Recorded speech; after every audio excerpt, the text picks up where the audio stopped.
This video is brought to you by Third Wave Water. A lot of people upgrade their coffee setup and their cup of coffee doesn't actually get any better. In fact, sometimes it actually gets worse. And it's probably not because you're actually doing anything wrong. It's more often the case that those upgrades don't actually fix the problems that you think they're going to. So today we're going to look at the biggest regrets when it comes to coffee equipment upgrades, and I'm going to help you minimize the pain associated with chasing that better cup of coffee. And we're going to start with a big one. Buying an expensive espresso machine too early. You know, you've probably heard this, buy once, cry once. A lot of people will say this, and there is a certain amount of logic to not rebuying equipment. But when it comes to espresso machines and coffee equipment, this just drives me bonkers because it can be very tempting to look at a bunch of pictures of different espresso machines on the internet and sort of fixate on one and decide this is the espresso machine that I want. You know, I'm going to save up a lot of money. I'm going to skip all the in-between steps and I'm going to go straight to that one. And I would say that is a mistake. Here's why. See, you can get an espresso machine for pretty cheap on the entry level. And then as they get more expensive, they start to improve in quality, but only to a certain point. Past that point, they don't necessarily start to get better across the board in the same way. Instead, they actually start to diversify in terms of their functions, features, how they work, and the things that they offer you. You know, you have espresso machines that give you all kinds of digital flexibility and tunability. You have machines that really elevate the user experience and give you bulletproof and consistent performance within a specific lane. You have pump-driven espresso machines with different types of boiler configurations. You have spring lever espresso machines that give you a very specific shot profile. And then you have manual direct levers, which give you the ultimate in that tactile experience of pulling an espresso shot, but sometimes those ones can't even steam a latte. And it's easy to get sucked down the rabbit hole and kind of fixate on one direction or another when it comes to machines. But the reality is, if you were to actually use that machine for a couple months, you may find that there is actually something about it that you don't like very much. Some quirk in how it works or how it's plumbed that really is a limitation of how you thought it would work. And if you make the jump from very entry level to very expensive, it's actually very likely that you're going to have a misstep in terms of selecting the right feature set for what you actually need. Now, there's a couple antidotes to this. And the first one is to actually not even upgrade your espresso machine. This is the big one that people tend to focus on. They think, oh, if I could just have that machine, my coffee would be excellent. There are other factors that have a way bigger impact on the taste of your coffee than your espresso machine, and we're going to get to them. Secondly, when you are ready to upgrade your espresso machine, don't go over budget or blow your whole budget or save for years to jump to a machine that is several tiers above the one that you already own. Instead, make a more reasonable decision, see what you like about it, what you don't like about it, and then let that inform your decision from there. And you may actually decide to just stick there. Thirdly, I would highly recommend, if possible, finding somebody within driving distance that owns the machine that you're looking at and would let you come by and give it a spin. Most of us love doing this stuff and are more than willing to have somebody over to brew a couple cups of coffee. And when you do that, you may be surprised when you're actually standing in front of the machine and using it, how it actually works. I feel like I could do a whole video on how to choose an espresso machine. If that's a video you'd love to see, just drop me a comment, and if I end up making it, I'll drop it in the description. Regret number 2, constantly chasing new coffee grinders. And when it comes to coffee enthusiasts, this one is like the worst. Everybody seems to fixate on the latest and greatest coffee grinder. A lot of the reviews on this channel are about coffee grinders. Now, 10 plus years ago, there were not nearly the number of options when it came to home coffee grinders. You had Baratza sort of leading the charge with a couple commercial manufacturers who also had a home offering here and there. Then the Niche Zero came into the picture and kind of kickstarted the home coffee grinder revolution with this philosophy of single dosing. Then you saw flat burr home coffee grinders start to hit the scene with 64 millimeter and the Fellow Ode, then the DF64. And from that point, it seems like things just exploded. Just last year, there were several 80 millimeter home coffee grinders announced, and there's more 98 millimeter options today on the market than there ever has been as well. And what ends up happening is people end up chasing these upgrades, trying to get better and better and better coffee. What you want to avoid is falling into the trap of thinking that spending more money is going to give you a linear result of getting better coffee. It just doesn't work that way. Once you start to spend above a certain point, you're going to see incremental, not massive gains. Once you have a lot of experience in tasting coffees, the differences are there for sure, but definitely the average person would say they're probably minimal. The really interesting thing to me is when people are asking me about coffee grinders, I get asked about the specific grinder a lot more than I get asked about the burrs that are inside that grinder. And the cutting burrs that are inside are actually what have the bigger impact on the taste of the coffee. And until you actually try them, it's hard to know if you're actually going to like them or not. So if you've got something like a Baratza Encore and you're trying to figure out how to make a jump in any direction, there's a couple things that you should know. Number one, if you're researching this stuff online, you're going to get sucked into Reddit, you might get sucked into a Discord server, all these different places where very intense coffee people hang out and share their thoughts about coffee, which often are very informed, but can sometimes lend to very specific tastes. And in recent years, high clarity coffee burrs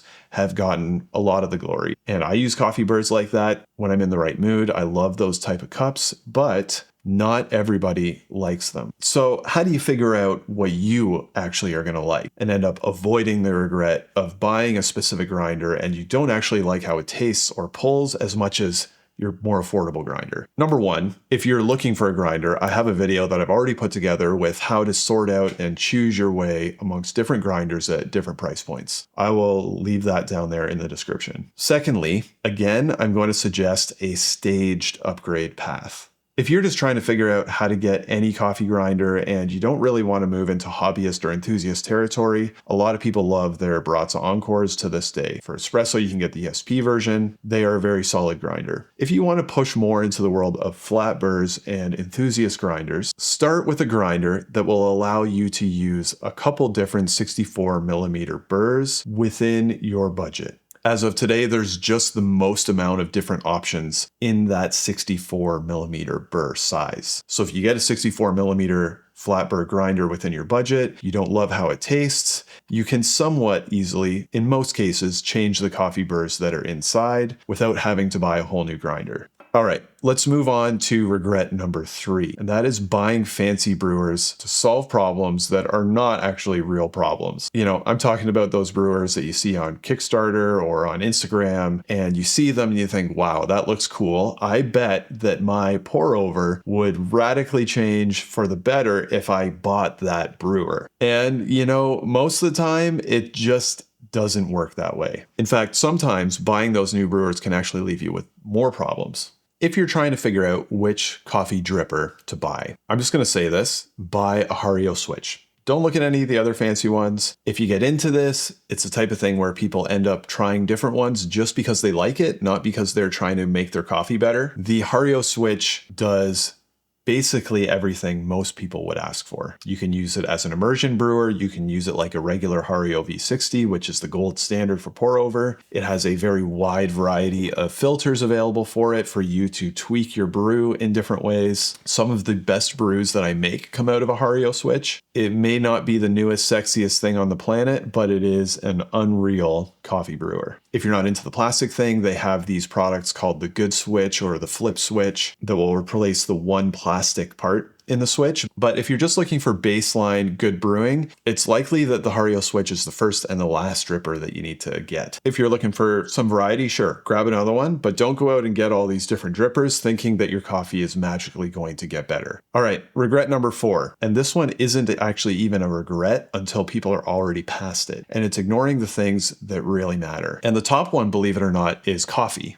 If you get all this fancy brewing equipment, fancy coffee grinder, fancy espresso machine, fancy pour over brewer, and you're still going to the grocery store and buying old stale pre-ground coffee, it is still going to taste bad. Find a specialty coffee roaster that offers whole bean, freshly roasted coffee near you. Try them out. If you don't change anything else, your coffee is going to get better. After that, and this one is a light bulb moment once people crack it, is water. Now, today's video is sponsored by Third Wave Water. I love Third Wave Water because it provides such an easy on-ramp and a really quick payoff when it comes to increasing the quality of your coffee very quickly. But here's why this matters. You see, water isn't just water. There's always other stuff in it, unless you get distilled water, which doesn't taste very good when you're brewing coffee. Water can be hard, soft, have varying degrees of mineralization with things like calcium, magnesium, and all these other elements inside. Can have different pH levels, all of which have a big impact on how your coffee tastes after you brew it. And different water makeups can either actually really flatter and enhance your coffee, or if you're using bad like municipal water, it's been heavily chlorinated and that kind of thing, can actually kill your cup of coffee. One of the top upgrades you can make for your coffee brewing isn't actually your equipment, it's your water. And once people start doing this, very often they regret not making the change sooner. Some people formulate minerals to mix their own water. Third Wave Water has several out-of-the-box formulations for light, medium, or dark coffee. They also have a formulation designed specifically for espresso machines, which also protect your espresso machine. If you want to try that stuff out, the team there gives my viewers 10% off a one-time order using the code in the description. Either way, upgrade your coffee and your water before you do anything else. All right, regret number 5, burying yourself in coffee accessories. You know, scales, dosing cups, RDT spray bottles, distribution needle tools, levelers, single serve dosing vials. Then you have filters, baskets, carafes, drinkware, the list goes on and on. If you can imagine it, somebody is probably selling it. And it can be very tempting to see something in an Instagram post and think, oh man, I would love to use that in my coffee routine. And then you end up with this very maximalist setup with a lot of steps that feel cool on the first day, but actually don't enhance your coffee brewing experience at all. After testing out a lot of that stuff and making coffee at home in a pretty intense way for a good number of years, here's my take. Some of these things can actually be really great. But what you want to focus on is creating a frictionless experience for you to make coffee. Try and figure out how you can remove steps in your coffee routine without removing quality. You know, if your workflow is complicated and cumbersome, your coffee brews will never feel good even if they taste better. So simplifying and streamlining that process rather than just adding accessory after accessory can be a really valuable thing to do when it comes to enjoyment of coffee brewing. I really like a clean, simple experience, and I do use some accessories when I'm brewing, but I always try and have the focus on streamlining. And sometimes when you add these things, they can actually introduce variables that can reduce consistency in your coffee brewing, which is the opposite of what you want. So resist that urge to bury yourself in those cool looking accessories you see on the internet. All right, regret number 6. This is the last one. Buying everything all at one time. This is counterintuitive, right? You know what everybody says, buy once, cry once. Like, let's buy everything that I need one time, get it all over with, and then I'll be set. I won't need anything else. We all know that's not totally true, right? But beyond that, if you're trying to help somebody solve a problem, would you ever suggest that they try and solve the problem by changing every variable at one time? It just is not the best approach to fine-tune your coffee making. And yet, it happens time and time again. People save up a little budget, they go out and buy the whole spectrum of stuff, and then when it doesn't work quite as well as they hope, they end up disappointed and with regret. The opposite approach is actually the stronger one when it comes to improving the result in your cup. Buy one thing at a time, change one variable at a time, focus on tuning and refining, improving your cups in a slow, methodical way. All right, so I'm going to leave a video here on how I would choose my gear if I was starting coffee all over again. If that's you, would highly recommend you go and watch that. For the rest of you, I want to hear from you. What was your biggest coffee regret, and what would you say to your past self? I hope your next cup of coffee is fantastic, and we'll see you on the next one.